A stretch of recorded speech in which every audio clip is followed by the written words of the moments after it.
Hello and welcome, my fellow rivals, to another episode of Game Rivals. I'm your host, Maximilian X, coming to you from the interwebs, as always, bringing you the latest gaming news that it is making the waves as they do, because it is big news, and sometimes the smaller news that people tend to overlook.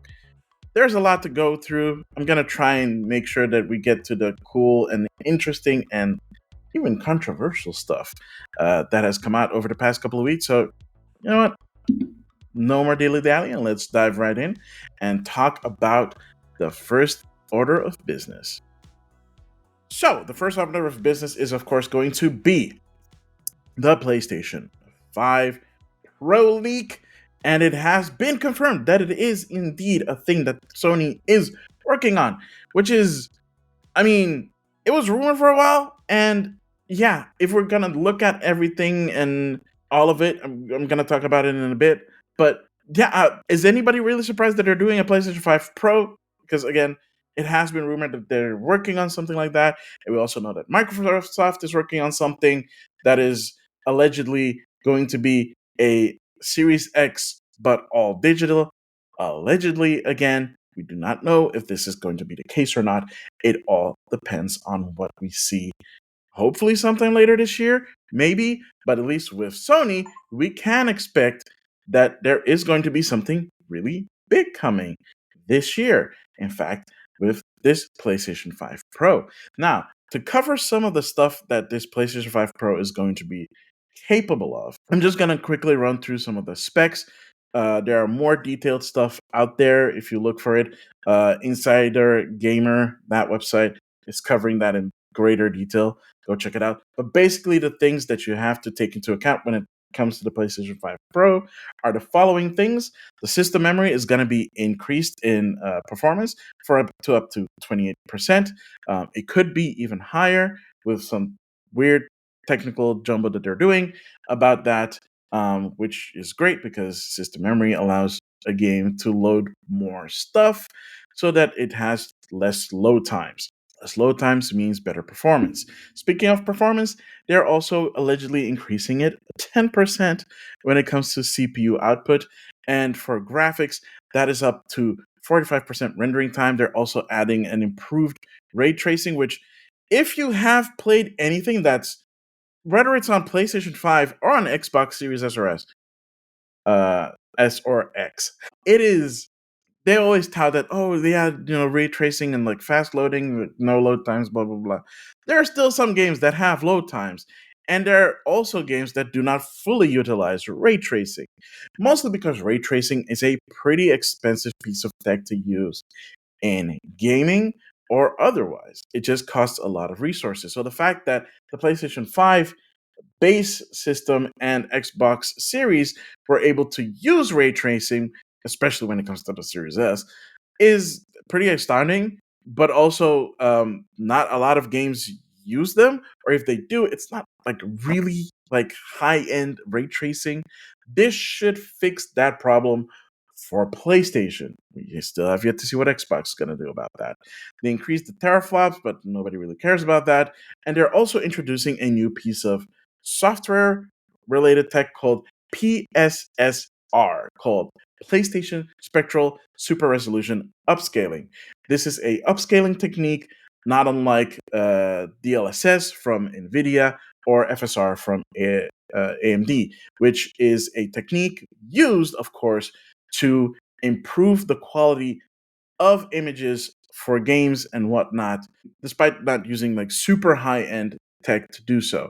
It uses machine learning to generate images and also improve image quality in general, so that you don't necessarily have to have the latest and greatest graphics card to do anything. But because of how it works and because of what it does, it allows it to look even better, to be 4K, or in this case, what they're most likely aiming for, 8K, which, okay, seriously, like, just off the cuff here, who owns an 8K TV, like, for real?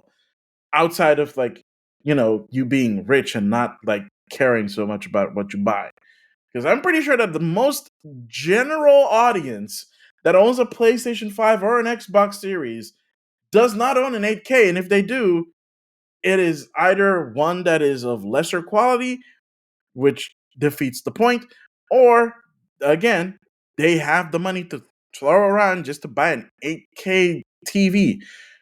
Most people do not have this. It's also kind of weird that they're doing this. I don't know why they're doing this. I still have a 1080p TV. I mean, what am I going to say? So, yeah, for those that have 4K TVs, this is probably going to be a great thing because this means that at the very least, 4K stuff is going to look even better, or at the very least, games performance, especially, is going to be more stable on the PlayStation 5 Pro. I mean, that's the general idea, right? The whole idea of the Pro is so that you have a better performance, which is weird because the whole point of this generation of consoles was that they were superior to their previous one and they took future proofing in mind, which is why they're supposed to be able to do ray tracing and all that other stuff naturally. But as we see with more recent games where they're specifically made for the current generation of consoles, they seem to have a problem even hitting 30 frames per second stably, let alone 60 frames per second or 120 frames per second, with the exclusion of certain games and game styles like racing games. Those are able to hit certain goals because they, even though they're look fantastic compared to some of the more involved games. Like if you think of something like a Baldur's Gate 3 or Halo Infinite or Horizon Forbidden West or what have you, those games tend to need a little bit more oomph so that they can hit the 4K 60 frames per second. And yeah, I mean, they're made by the companies in question. You know, Forza is made by Xbox, by Microsoft's own development team, and Sony has theirs. But not a lot of these games hit it like at a stable frame rate, and this is especially when it comes to the third party developers because they have to take stuff like the Xbox Series S in mind, which is why some games are not really running that great on the Series S, but also it means that stuff that is then upscaled to the PlayStation 5 and Xbox Series X, they might not always be as good, or just they'll just run as they are intended to run. But we're seeing more and more third-party games aiming for 30 frames and not hitting it. So maybe this is supposed to solve it. But then if that's the case, then you're solving a problem that should have been solved when the new generation was released. Now, considering that this is coming out in the fourth year of PlayStation 5, which, wow, that went way quicker than I expected, by the way. It's kind of interesting to see because it doesn't look like Xbox is going to aim for something similar. We don't know what they're exactly aiming for yet with their new system that is supposed to come out either this holiday or early next year. Who knows? We will see when that comes out. It is going to be interesting to see how this all stacks up when the Switch successor comes out next year, because the rumors for that have been floating around for a really long time, and we're finally getting a little bit more concrete rumors that feel more realistic than others have been in the past. But who knows? Maybe we'll see something interesting, maybe not. As far as PlayStation is concerned, PlayStation 5 Pro seems to be going to be something interesting that they are aiming for, lest we see them also fracturing the market. The PlayStation 5 Pro is also slated to have a removable drive, which probably means that they'll, in either right away or in the future, after the PlayStation 5 Pro releases, they might release one that is driverless. Or they just do what they did with the PlayStation 5 and just straight up be driverless and drive versions out of the gate, which would make sense because you don't want to alienate people that have a driverless version of the PlayStation 5 and want to upgrade to the Pro and then suddenly having to deal with a drive. Plus, it comes with 1 terabyte of hard drive space. So that's at least something, right? It is at least An upgrade? I mean, versus the 500 that it comes with the PlayStation 5, which never really made sense to me outside of the fact that you can just plop in like a 2 or 4 terabyte M2 drive and then have basically infinite space. This helps alleviate that a little bit on the upset. And then later down the line, you can always upgrade to even more storage down the line. So that is at least something cool. So that's the PlayStation 5 Pro. Moving on to the next item in the list. Y'all remember Stardew Valley? I'm pretty sure there's a lot of people out there that still enjoy playing Stardew Valley to this day. Heck, even I, from time to time, will dip into some multiplayer Stardew Valley on my Switch. And yeah, people thought that there were not going to be any more updates because the developer, Concerned Ape, is working on a new game. But surprise, surprise, somewhere last year, he announced that he was working on patch 1.6. And it's very exciting indeed. There is so much in patch 1.6. I can't even begin to tell you how much there is in there. But I want to highlight a few things that is in there. It is out since March 19th. So if you're playing on PC or Mac, the update is live. If you're playing on mobile or console, don't worry, those updates will be coming to those systems, just not now. For now, it's just for PC players and players on Mac. And some of the things includes a new major festival, two new mini festivals, which are fishing festivals, more late game content, a bunch of new dialogue stuff, more interactions that are detailed with the NPCs reacting uniquely to whatever gifts that you give them, and so on and so forth. And there's so much more stuff covered in this 1.6 update for Stardew Valley. It is ridiculous. Now, I thought that I did not own it on a PC. Turns out I do. So I'll be checking out this update once this is all over, and I'll give you guys an update maybe in the next episode of Game Rivals. But for now, look forward to that. If you have it on PC or Mac, the update is available. In fact, there have been some small patches since the update has gone live. So check it out.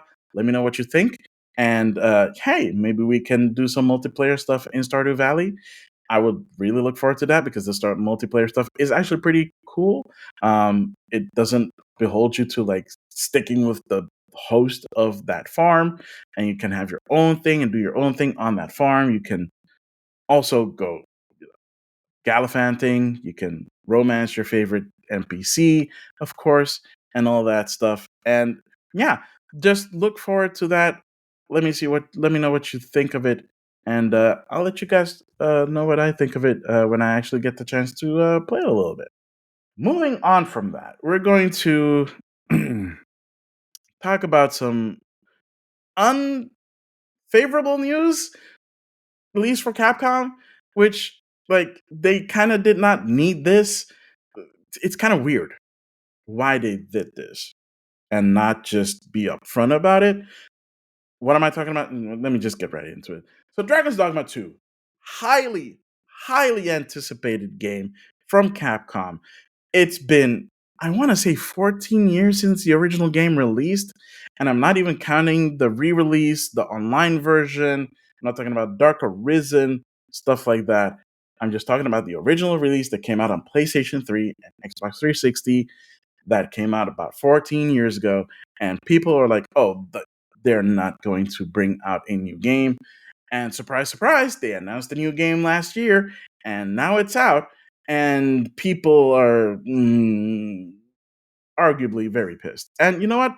Kind of rightfully so ish, because one thing that people did not expect for some reason is that the game would have microtransactions, and it has a lot of microtransactions. So microtransactions are pretty innocent, like the full soundtrack, or like stuff that is cosmetic. But there's also stuff like getting more uh, currency for the games. It's like you can buy in-game currency to use that to speed up your game. You can buy special currency to unlock special stuff in the game. And people were not happy about it.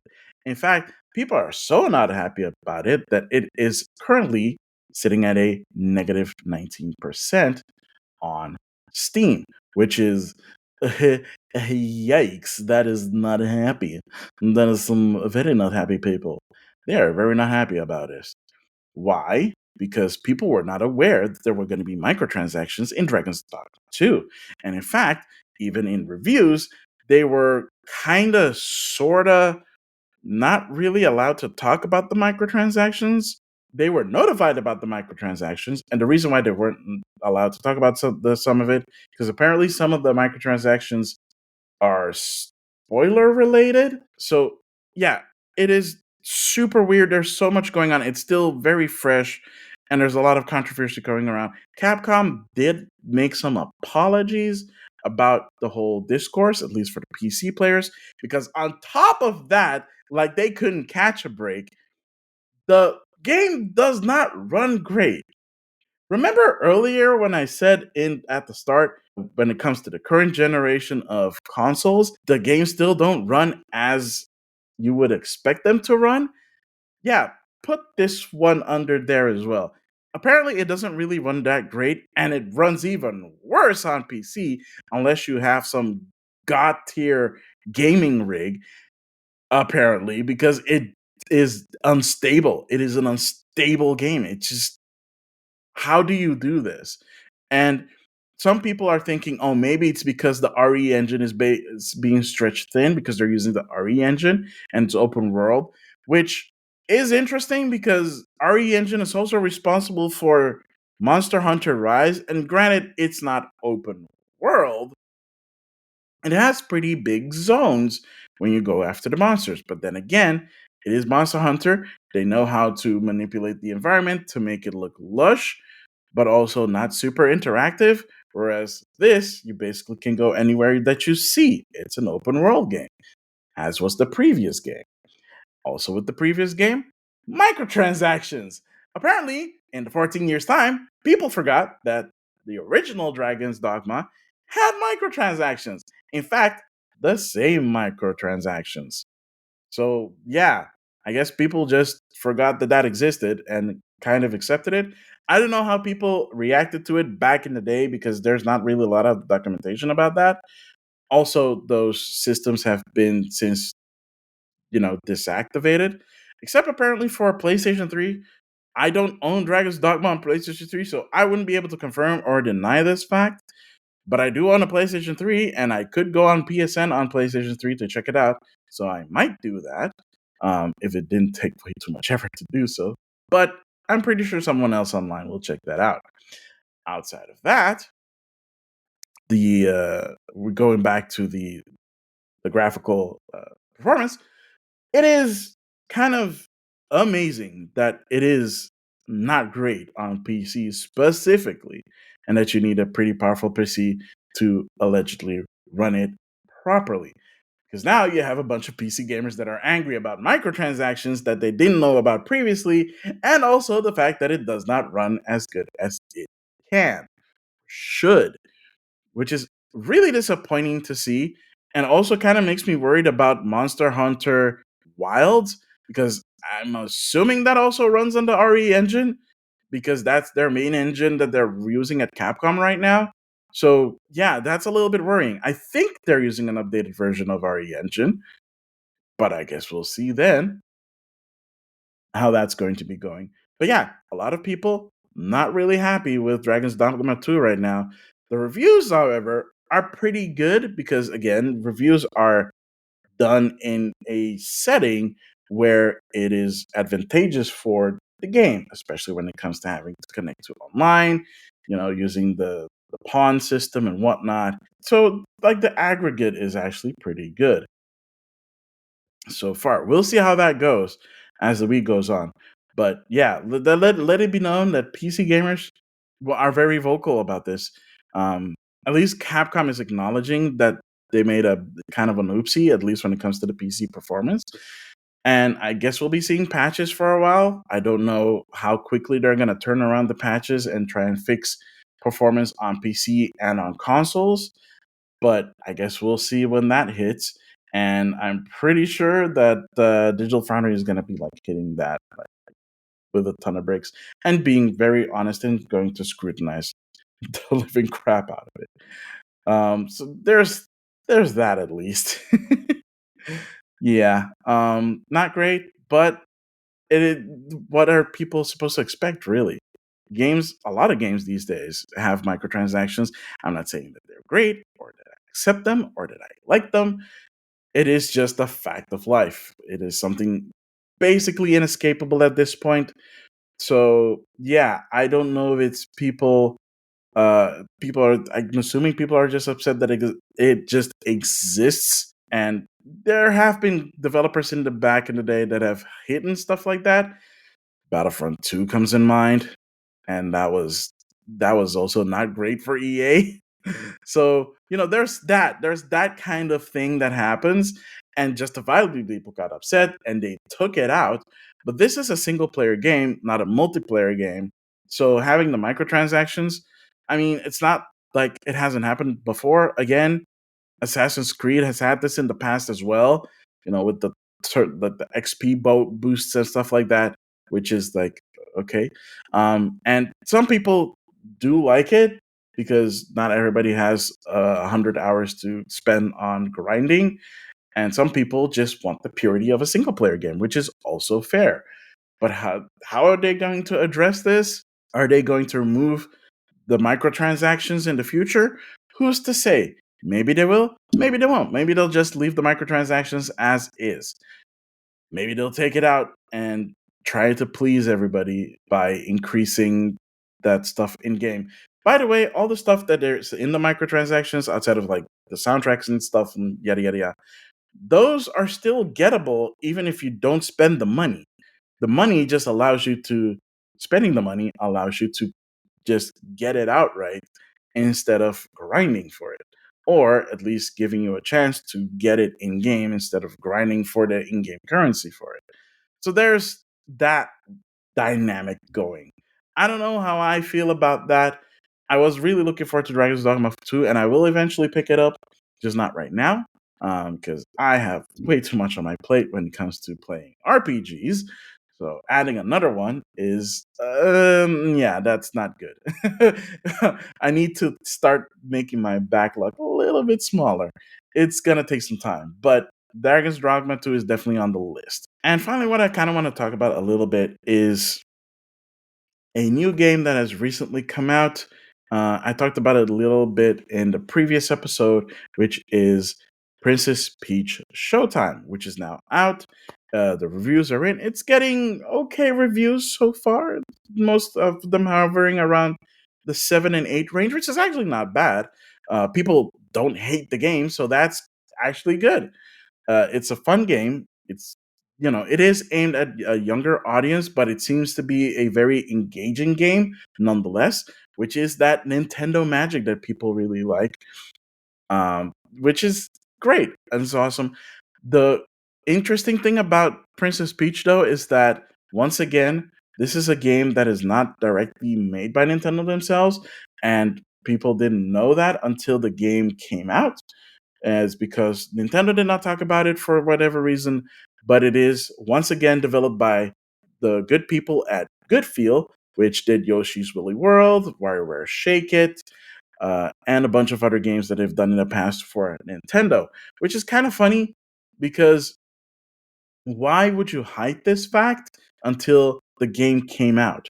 And even then, reviewers were not allowed to talk about it until the game released. That, oh, yes, the Goodfeel are the developers. Also, this game is made in Unreal Engine 4, and it shows because the game, if you've played the demo, it looks pretty good. It looks very clean. As far as I could tell, there's no like frame rate dips, or at least maybe in the main game there might be some performance hiccups, but nothing that would impact the gameplay apparently, at least according to most reviews out there. So that's good. We'll see again how that pans out when Digital Foundry takes the looking glass to that game as well. Great. That it sounds awesome. It sounds like a fun time to have if you have kids, or if you're a kid at heart, which no disrespect to kids at heart. I am one too. At least when I played the demo, I enjoyed it a lot. It is not overly complicated. It is very simplistic in its gameplay. But from what I've seen from the reviews and from the trailers, there's a lot more because Princess Peach can transform into different professions, or at least different styles and like different stuff, like sword fighter, kung fu Peach. You have Ninja Peach, which looks really cool. And the latest trailer, I think the release trailer, had Mega Peach, which looked like a tokusatsu hero. So like she looks like flippin' Common Rider. I'm like, wait, what? That's a thing? I mean, you have Mermaid Peach, and then you have Common Rider Peach. It looks so crazy, but it looks so cool, and I kind of want to play it. Again, another game that I have to put on the back burner because I have way too many games to check out. But oh my gosh, it looks so much fun, and I part of me kind of wish that I was a kid so that I could experience this game as a kid. And at least from what the reviews are saying, it is very much a fun time for all to be had, which is great. It doesn't need to be a 10 out of a 10 as long as it's a fun game, right? So I hope a lot of people at least give it a check out. The demo's on Switch, so at least check out the demo because it sounds like a good time. It sounds like having a fun time all around. And at this point, considering that Goodfeel has made so many games for Nintendo, we might see down the road that they acquire Goodfeel. I don't know what they've worked out on outside of Nintendo games, but yeah, it looks really cool. There is one more interesting tidbit about Princess Peach Showtime, though, and that is that uh, it is a game that has a director that hasn't worked on a game specifically as a director in over 25 years, and that is the director of the Goemon series. So, Mystical Ninja Goemon, if you do not know, is a game franchise from Konami that was out in like the early to mid 90s, about this ninja called Goemon, and it is based off of Japanese folklore. They had games on like the Super Nintendo and the N64, and the N64 Goemon game, Mystical Ninjas, featuring starring Goemon, is the last game that he directed and produced. Now, this is the first game since then that he's actually directed and produced, alongside the fact that he is also the CEO of Goodfeel. I'm forgetting the name right now a little bit, but that is pretty cool. It is someone who knows his stuff, and he used to be a programmer on a bunch of other stuff for Konami, like Castlevania and Castlevania Legacy, which is like, okay, so this dude knows his stuff. That's pretty cool.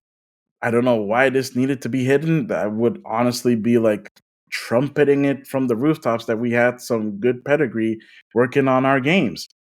I mean, the whole thing with Bandai Namco working on Nintendo games, also not something that Nintendo really brought up until recently, and now it's official that Bandai Namco has a studio dedicated to Nintendo games, specifically Switch games at the moment, and probably also Switch predecessor stuff that we haven't seen yet. So yeah, it's kind of weird that Nintendo does not really like to promote this stuff.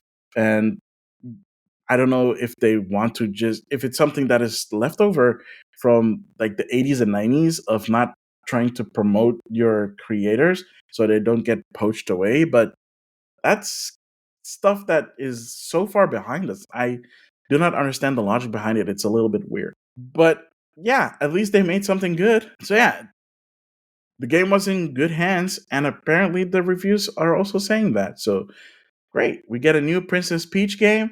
Hopefully, it doesn't take another almost 20 years to to get another Princess Peach game. But there you have it. That's gonna be it. It's gonna be good stuff. And yeah, that's about it for this week for Game Rivals. Thank you so much for watching or listening. If you're listening to this on your podcasting service, we're on all the beautiful podcasting services. You name it, we're probably there. Also, Thank you so much for watching. If you're on YouTube, I appreciate that. Don't forget to leave a like, comment if you can, leave some feedback because I really appreciate that, and subscribe so that you do not miss any episodes going out for Game Rivals. Also, if you want to give us feedback through mail, we have that. That's gamearrivalsfeedback@gmail.com. You can also find me on the social media. I'm on Instagram. You can find me at Maximilian underscore X on Instagram, also on TikTok. You can find me there posting some highlight reels from my Twitch streams, which is also twitch.tv/Maximilian underscore X. You can find me there as well, streaming usually Tuesdays and Thursdays whenever I have the chance to stream, or any other day that I'm able to stream. So look forward to those ones as well. And that is just going to be it for me for this week.